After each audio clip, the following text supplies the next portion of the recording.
Welcome to another episode of the AI Forecast, proudly sponsored by Cloudera. I'm your host, Paul Muller. Join me along with leading companies and industry experts as we explore the past, the present, and the future of AI and data in the enterprise every week.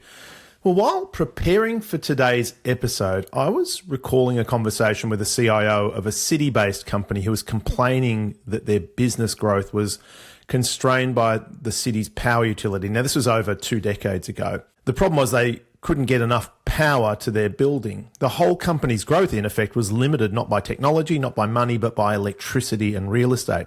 Fast forward to today, and we're talking about AI companies literally ordering nuclear power plants just to keep up with demand. And you might be asking yourself, what happened to ESG initiatives and environmental, social, and governance initiatives in the AI era? Should we throw out ESG and instead of, well, I suppose, drill baby drill, compute baby compute? Or can AI itself help supercharge ESG efforts? How do we balance the needs for sustainability, diversity, and social impact with profit? Well, to share her experience, we're joined by Julie Kay. Julie is Vice President of Sustainability and Social Impact and also the Executive Director at Qlik.org, a not-for-profit arm of analytics firm Qlik, a product or a set of companies' solutions I'm sure many of our listeners have used. Welcome to the podcast, Julie. Hey, thank you, Paul. I'm excited to be here and to have this conversation. Yeah, likewise. Where do we find you in the world today? I'm in Boston, Massachusetts. Superb. And you're getting ready for your winter, I guess. We're in, obviously, I'm recording from Australia here, so we're looking at spring, summer coming along. Are you getting ready for a cold Boston winter? Yes, we are. But the people in Boston love the season, so that's why we live here. There's good sports teams, there's good activities to kind of skiing and take part in during the winter months. So we do enjoy our winters. There's nothing like the seasons. I agree with you. Mm-hmm. All right. Hey, before we get into talking about ESG, AI and all of the related issues, we do a little thing to get warmed up. We like to call our Fast Four, bit of a lightning round. Are you ready to play the game? Certainly. Let's go. Love this. What would people who know you best, Julie, say is your superpower? My superpower, let's say I'm an optimist. I am a glasses half full type of person, maybe to a fault. But I do like to see kind of the opportunity, both with challenges, whether it be in my work or with working with partners, with regards to health initiatives. I tend to be the person or the friend that people call on if they're struggling with a health issue, and we talk through it and find solutions. So yeah, I think that would be my superpower, is that I'm an optimist and I'm focused on finding the solution to a problem. The Vice President of Can Do. Yes. I like it. All right. Next question. The most impactful technology of all time. I recently watched an incredible documentary and read the book, the biography of Benjamin Franklin, actually. And so I was incredibly inspired by the folks that discovered electricity and light and the light bulb. I mean, a very long time ago, but if we think about kind of what all of that technology brought to humanity, I think it's very exciting because we wouldn't have computers, we wouldn't have AI, we wouldn't be having this conversation today if it weren't for the discoveries of the past. So I would have to say that I'm just in awe of those technologies and when and how they were developed a very long time ago. I love that. I wish I had a bell I could ring when I get a unique answer on the show, because that's a unique one. You are the first person to give that, and I couldn't agree with you more. It's a brilliant answer. All right. Next up, we talk about AI, and we're going to talk about AI automating things for business, for things like ESG. But forget about that for a second. Be greedy, be selfish. What would you like to see AI automate for you in the future? Oh, for me? Yeah, just for you. This is Julie. This is all about Julie right now. Well, other than being in multiple places at the same time, right? Which I guess technologically is going to be possible, but physically we're not there yet. I'd like to see AI build stronger connection with people, right? There's just some incredible individuals around the world doing great work. And oftentimes we just don't hear their stories enough. I had the privilege of meeting a young woman actually of a partner in Kyiv, Ukraine, just last week. And here is this young woman working for a children's cancer charity in Kyiv in the Ukraine. And I was so impressed by this individual and just her fortitude with staying on course to raise monies for these families who were, as she said, fighting two wars, cancer and obviously the war in Ukraine. And I was just in awe of this young woman. And what I would hope to see AI accomplish is how can we tell more of these stories of people, just ordinary people around the world, just doing extraordinary things. And I think it would inspire everyone to do more. Agreed. Fewer cat memes, a bit more real world. I couldn't agree with you more. You come from a company that one would say is one of the gold standards for working with data. But you personally, obviously, as an executive, got a background in finance. You've been working with data all of your life. What are some of the sort of best practices or tips and tricks that you've learned as someone who works with data every day? Yeah, I'm a total nerd, Paul. Just between you and me and those listening to the podcast. Yeah, I was going to say, and the listeners. Yeah, okay, yeah. I'm a proud data nerd. I love that. It's I think, you don't sacrifice the good for the perfect, right? When you're working with data and you're working to solve a problem, too often people get held up by not having either perfect data or this solution in mind and forget that there's so much value in the journey. And the important thing is to get started, right? If you have a problem to solve, and maybe you don't have the perfect data sets and you don't have the perfect solution of what you need to build in mind, just get started. Because undoubtedly where you thought you were going to go is probably going to change. And just in getting started, don't sacrifice the value in what could be the solution by thinking that you have to have everything perfect to get started. Just get started. And you can get to that, follow that journey. And undoubtedly, you'll find a solution that works for either yourself or your company. I love that answer for so many reasons. Number one, because I think it's the first time it's been given on the podcast. And I say it because it's also a counterpoint to something we've talked about a lot on this podcast. And something that's important, which is, data lineage, knowing your data. We just did a podcast on the first mile problem when it comes to data and AI, which is, getting a lot of dirty data into the system. And we've been talking about the importance of getting that part right. And so have many of the people who've responded to that question. I said, get your data right. But I think you provide a sort of a sobering counterpoint, which is also don't get stuck in analysis paralysis or deferring a decision just because you can't get the data. So I really love that answer. Well, the best way to uncover the fact that you're bad or dirty data is to get started, right? I remember, working with when we first started working with nonprofits, and their data wasn't perfect, but they had no idea how imperfect their data was until we actually dove in, got the project started, and then started to uncover the issues with their data. Obviously went back to the source and fixed them. And it was just, again, a journey, right? But they wouldn't have even had known how bad their data was if we hadn't gotten started and started kind of looking into what the solutions could be that they could develop once they eventually got to clean data. With answers like that, we're going to get you back on this podcast. I'm just warning you, you're going to be a regular guest. All right, let's jump into the topic of ESG. But before we do, I wanted to just obviously spend some time learning a bit about your background, but maybe for the benefit of our listeners, just take us through Julie in a nutshell. Like I said earlier, I'm an optimist, right? So I grew up on a farm in a very rural area of the United States.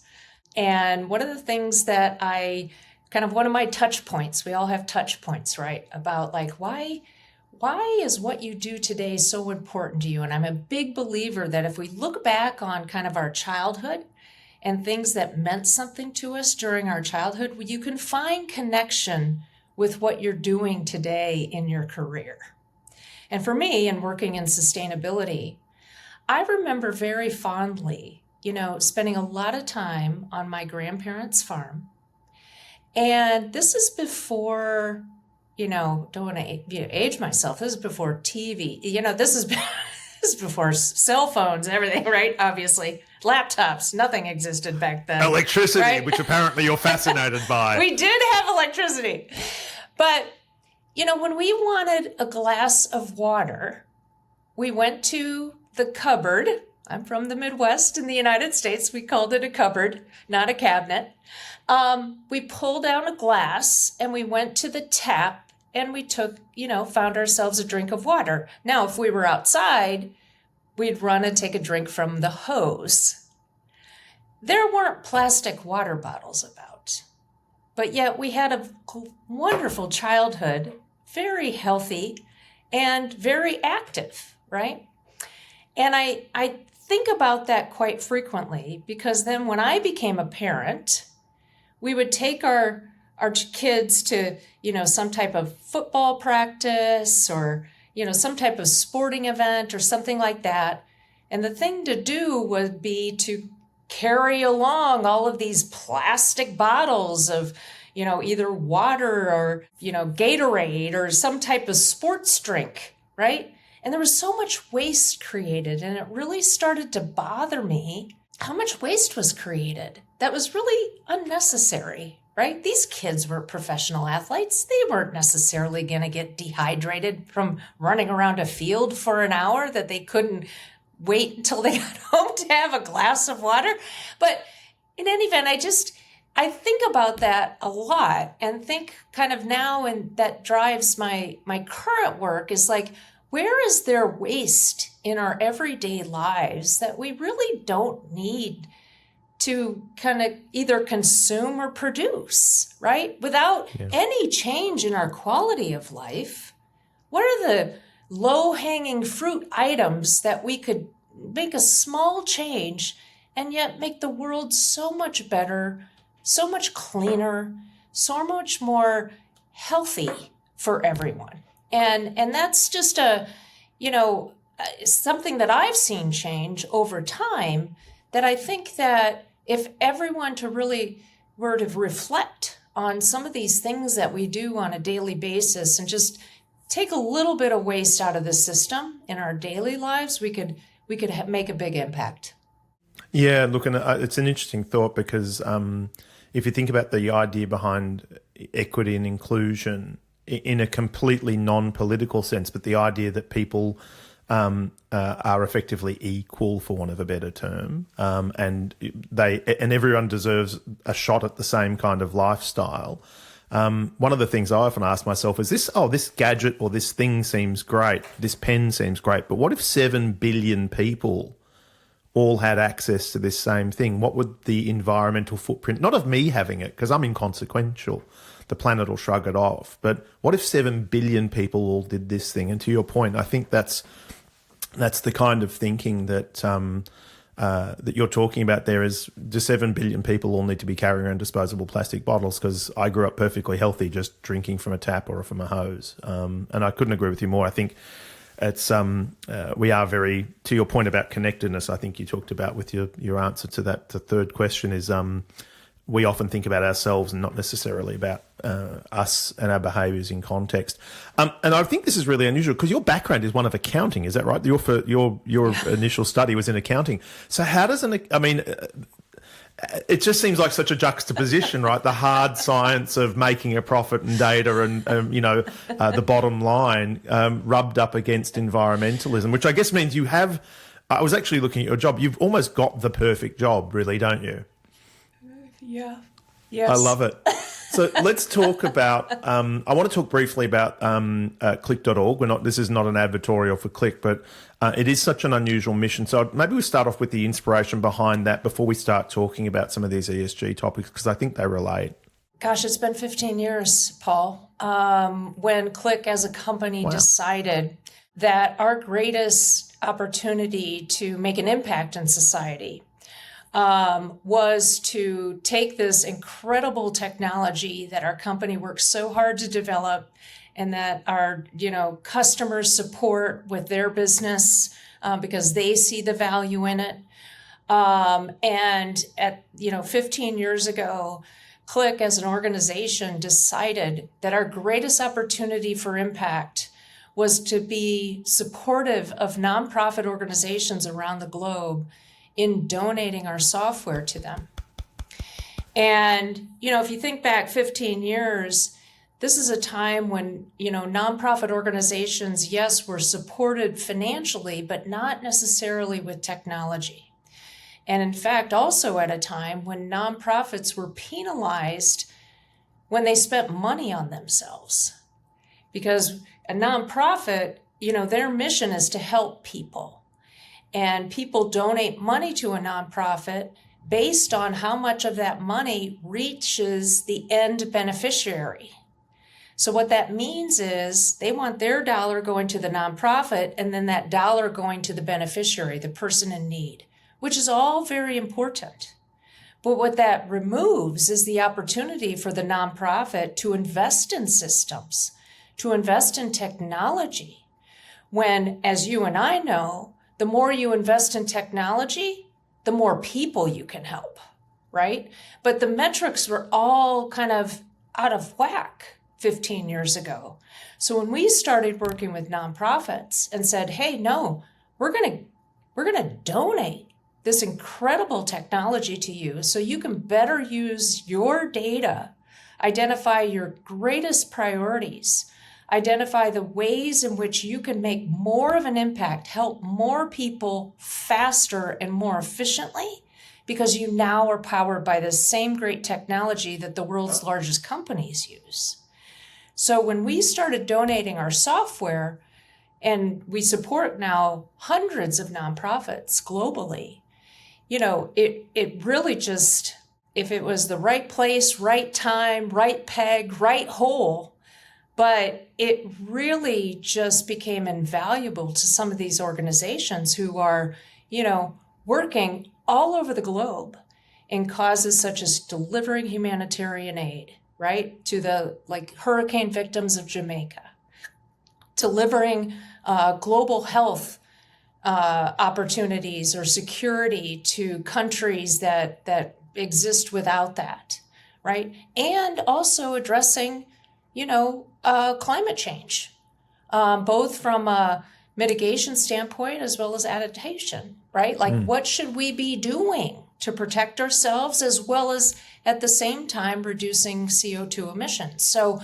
we focus on these nonprofits, we support them with our technology, and it's just been an honor to lead that program here at Qlik for the last 15 years.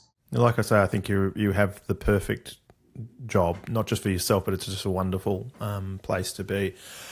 So let's I guess lean into that, some of those words that you use there, particularly around things like climate change and so forth, because like blockchain before it, I guess blockchain still, but we don't hear about it quite so much, Bitcoin particularly.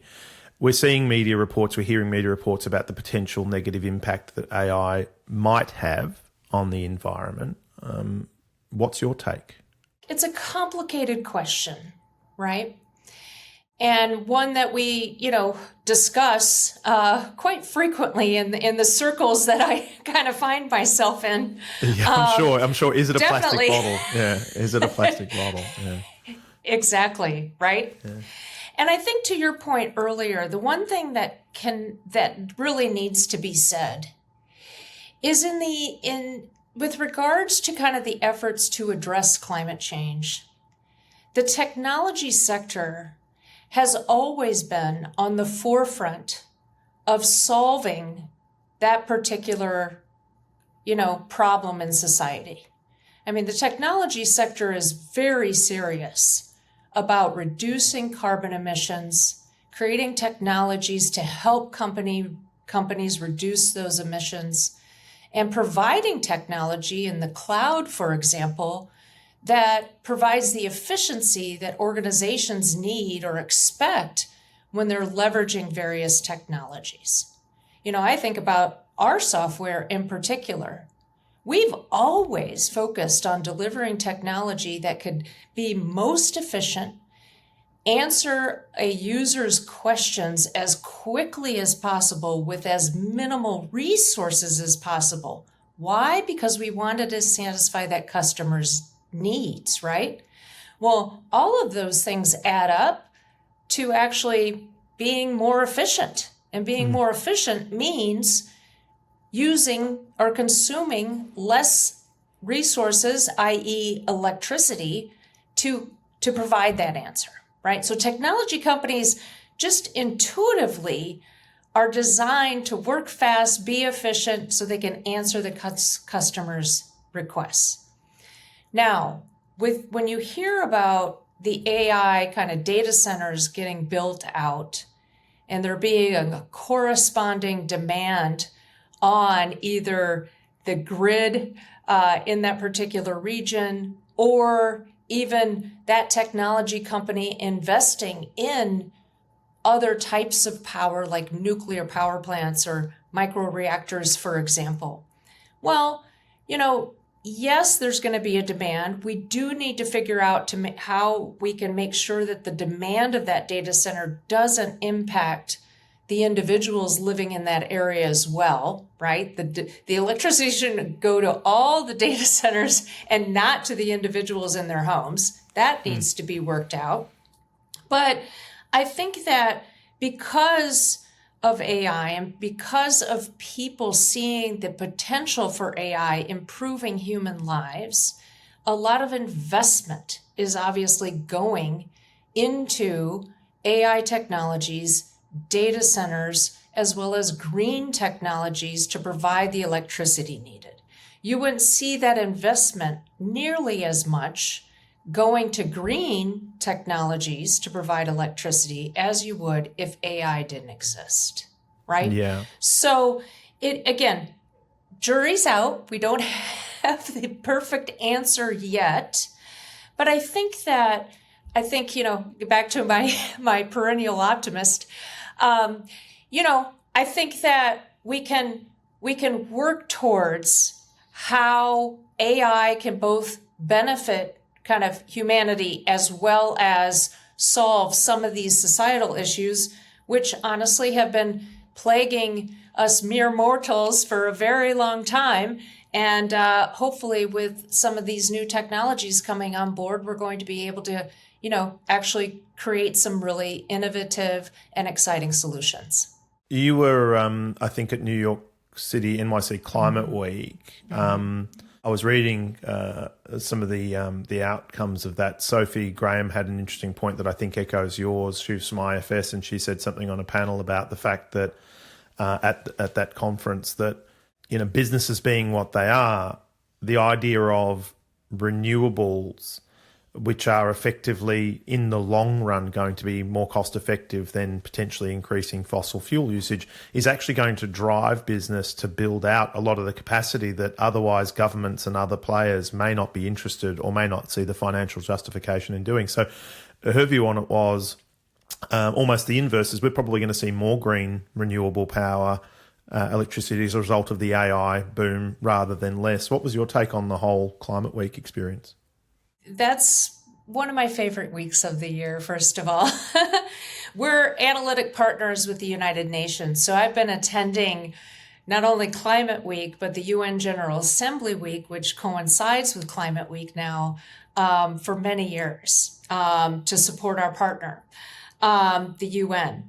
So it's a bit of a homecoming week If you think about, where you went to college or university or even, secondary school, and think about like, what is homecoming week, right? It's like you get to see all your friends, everybody comes back, everybody talks about what they're doing, talks about the problems that need to be solved. And that's really the homecoming week for humanitarians, as I kind of think about it. This week this year was a little bit different.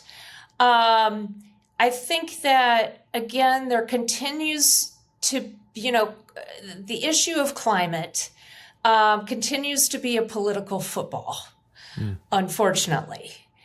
And there are some reasons why I think it still deserves to be debated around. There's a lot of work involved in kind of the regulations that are forthcoming, placing the onus of that work actually on the private sector, who are not necessarily equipped with overnight becoming a team of carbon accountants. It's very complicated to be within a private sector company and calculate your, carbon footprint, for example. It's very complicated and costly. Most companies are hiring consulting teams to help them, and it's a huge undertaking.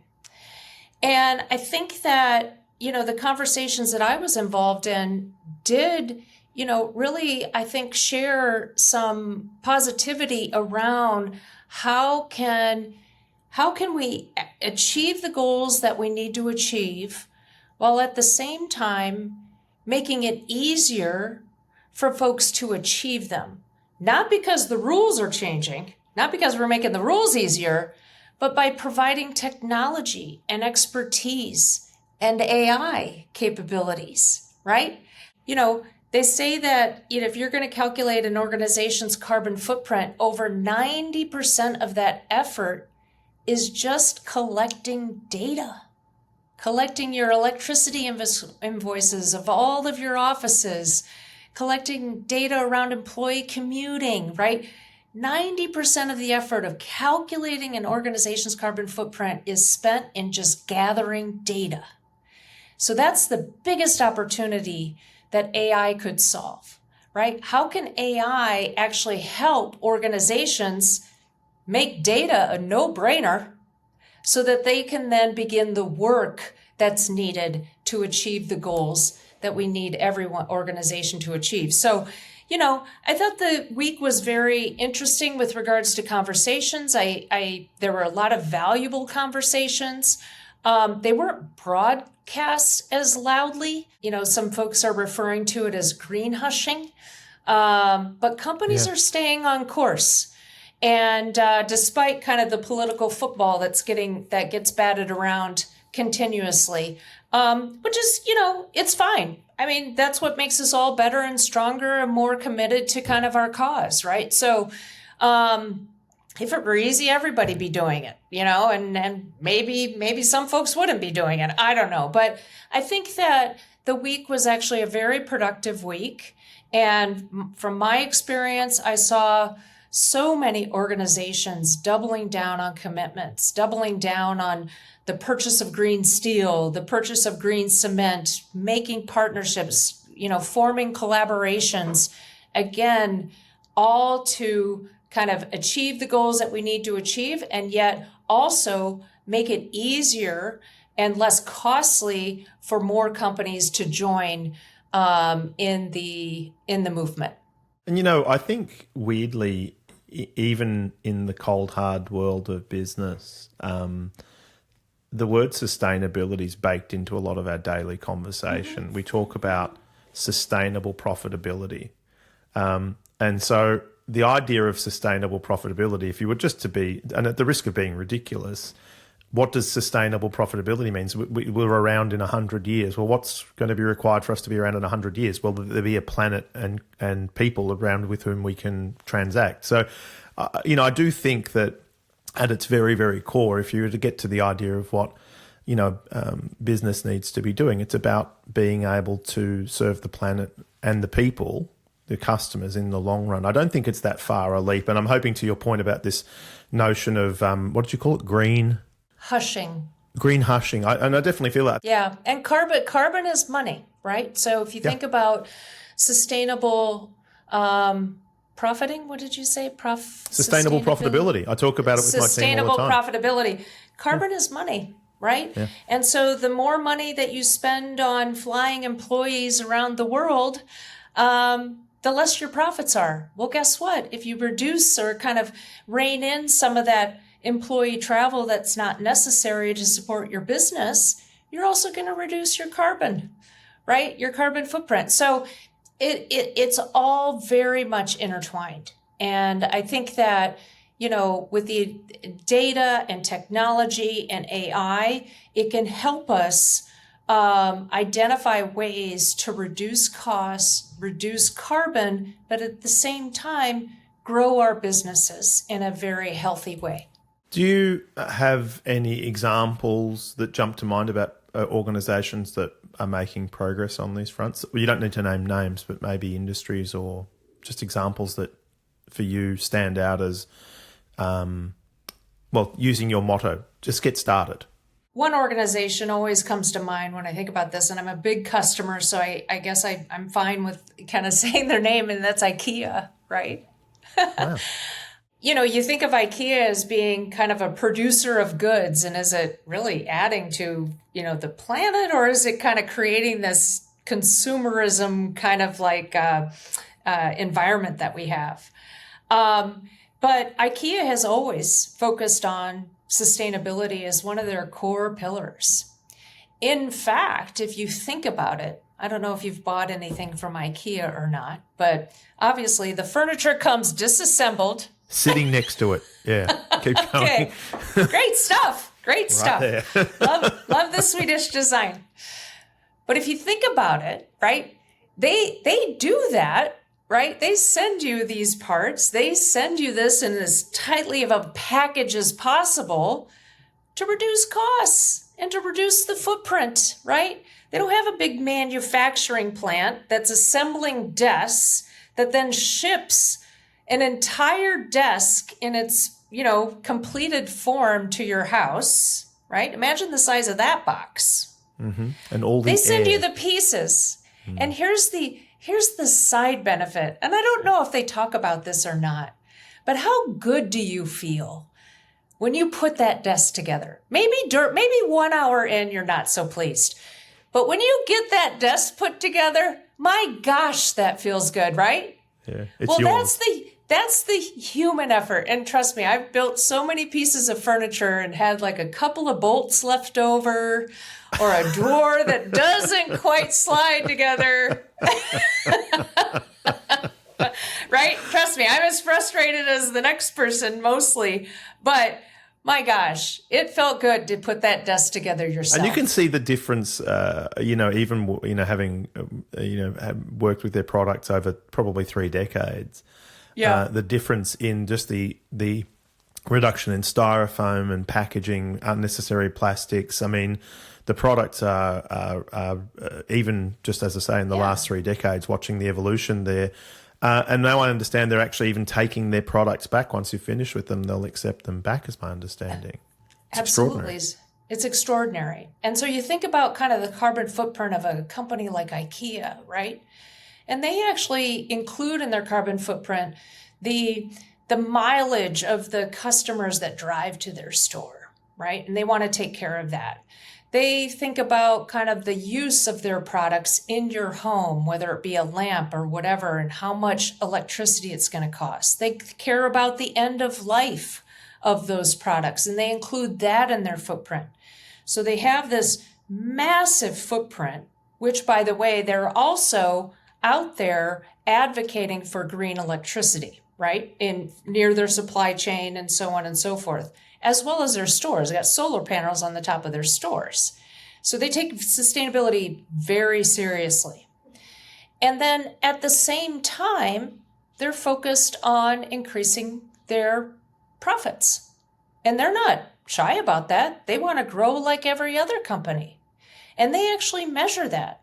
They want their profits to be going up, and their carbon and their costs to be going down. And they've figured out how to turn the right levers to pay attention to the right metrics so they can achieve both of those goals at the same time. And they're very, very communicative and transparent about it. And I just admire them as a company.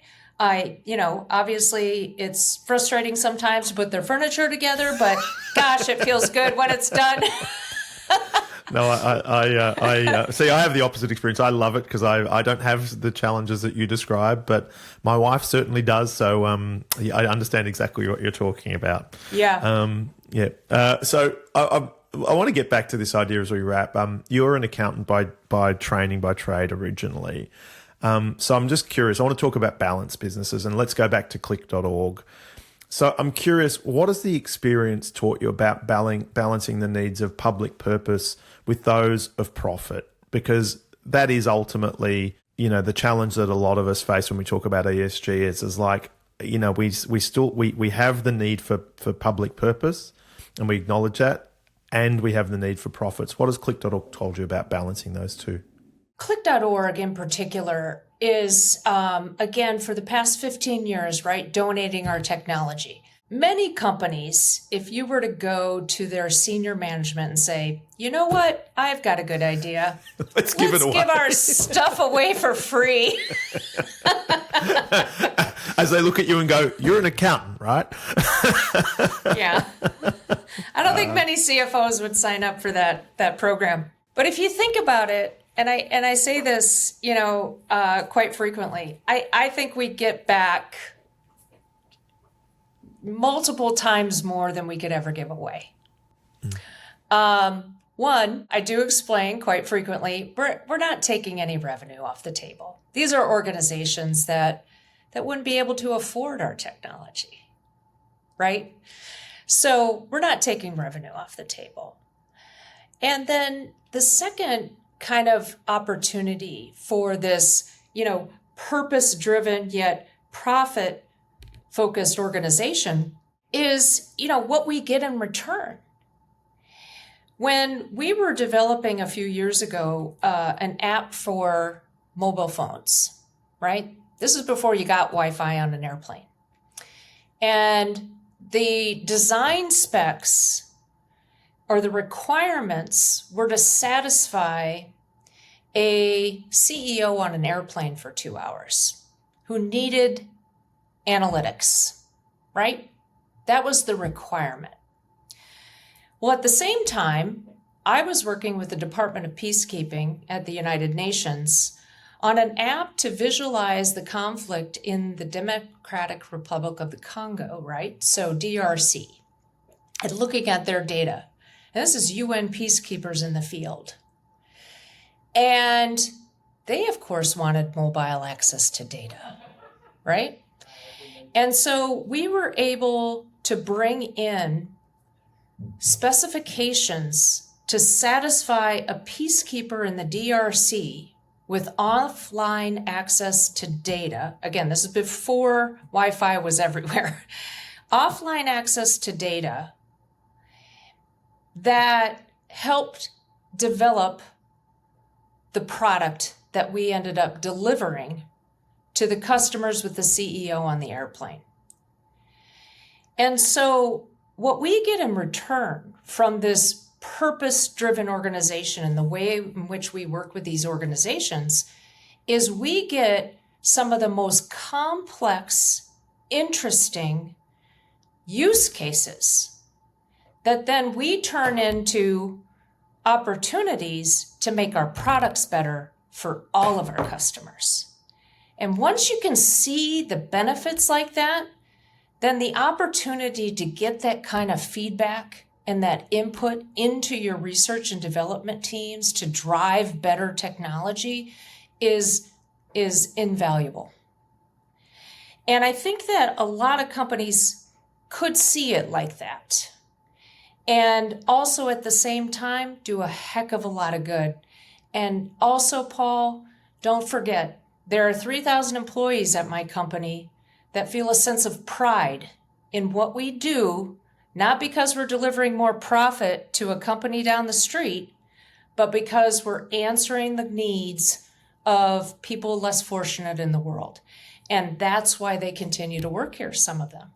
A lot of them actually tell me that. So, and you can't buy that. You can't, you can measure it in sentiment and surveys and all of that, but you can't tell someone that you're a good company. You have to show them that you're doing good work, and that makes you a good company. Yeah, it's just an inspirational story. I love it. You opened up by telling us that your superpower was optimism. So I'm going to allow you to put your optimist hat back on. Not that I think you ever take it off by the sounds of things. So look, when you think about the intersection of, well, when you think about AI and all of the opportunities and issues that come with it, we've discussed them, and you think about sustainability and inclusion, what gives you the most optimism and hope for the future of the technology and of humanity? I'd have to say, honestly, it's in the, in young people.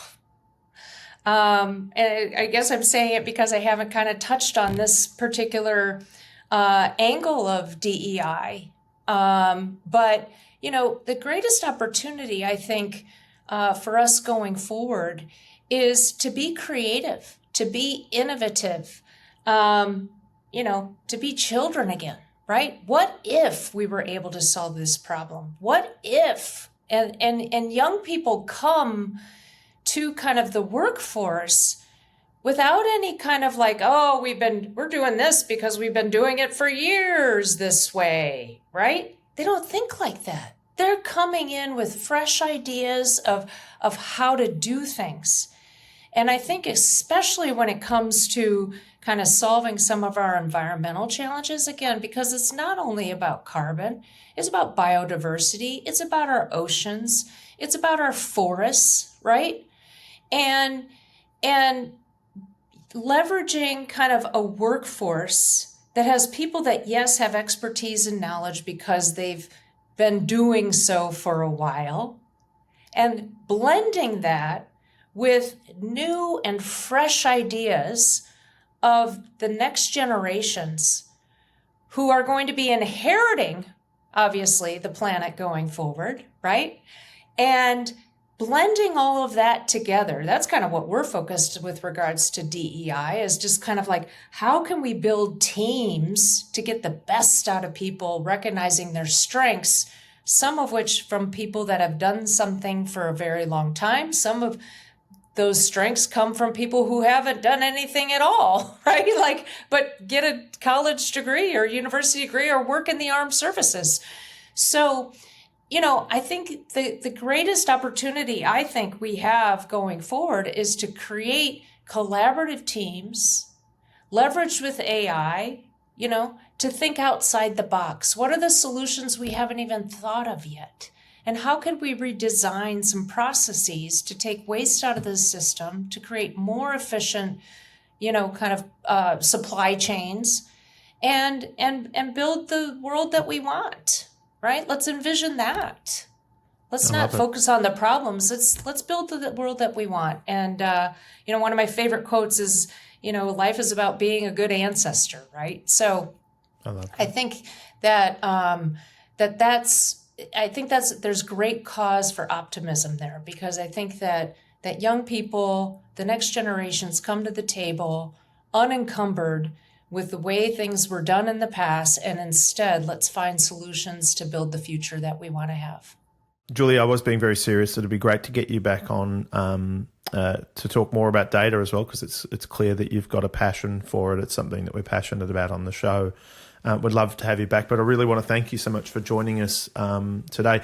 If people are interested in learning more about you, the cause, or just want to expose themselves to some thought leadership around sustainability, inclusiveness, etc., where can they go to learn more?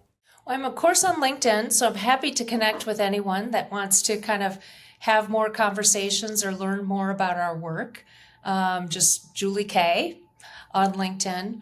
Or you can see examples of this work and find us, of course, at our website, Qlik.com. And we do have a dedicated website Qlik.org that people can go to again, read more about these stories and see examples. And even if you're a nonprofit, apply to become part of our program. Thank you. And I should point out for those listening, Qlik is spelt Qlik.org, just in case people wind up at the wrong website. Awesome. Good catch. Julie, thank you. Thank you so much for joining us today, Julie. Thanks, Paul. Well, that's a wrap, everyone. So where is ESG on your priority list? Drop your ideas into the comments section or hit up Cloudera on LinkedIn using the handle @Cloudera. We would love to hear your thoughts. As always, has got some great guests coming up. So if you've enjoyed today's episode, make sure to like, share and subscribe so you and the people you care about don't miss a drop. Thank you again to Cloudera for hosting another episode of the AI Forecast. And thanks again for listening in. We'll see you all next week.